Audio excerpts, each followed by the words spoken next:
الناس اللي عايزة وصفة مكرونة سهلة وما تاخدش منك 10 دقايق وكل المكونات في حلة واحدة، يبقى الفيديو ده ليكي.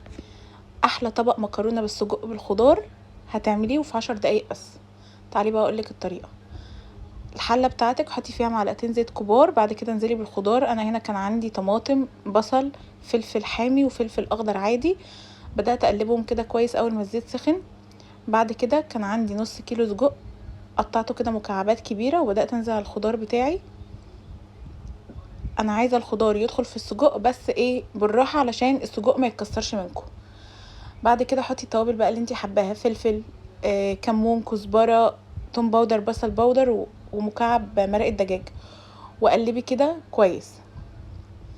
التركية بقى اللي بتودي السجق في حته تانية بجد هو دبس الرمان. بيغير لك الطعم خالص وبيدي ريحه وطعم بجد، بتوديكي في حته تانية. معلقه كبيره من دبس الرمان على السجق، جربوها وشوفوا النتيجه بتاعتها هتبقى عامله ازاي. هنا كانت خلاص الميه بتاعت السجق بدات تنزل مع الخضار. نص كيلو المكرونه بتاعك بقى وضيفيه على كل الكلام ده.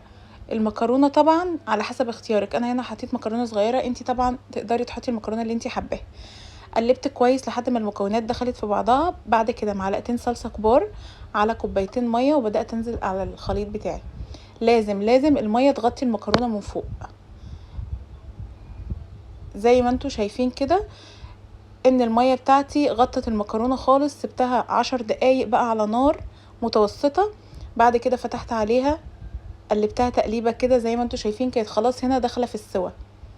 بعد كده سبتها دقيقتين تانيين، كانت خلاص المية بتاعتها شربتها. وانا عايزاها يكون الصوص واضح كده. بصوا عايزة اقولكم كانت قلبة البيت، ريحتها كانت تحفة وطعمها كان فظيع.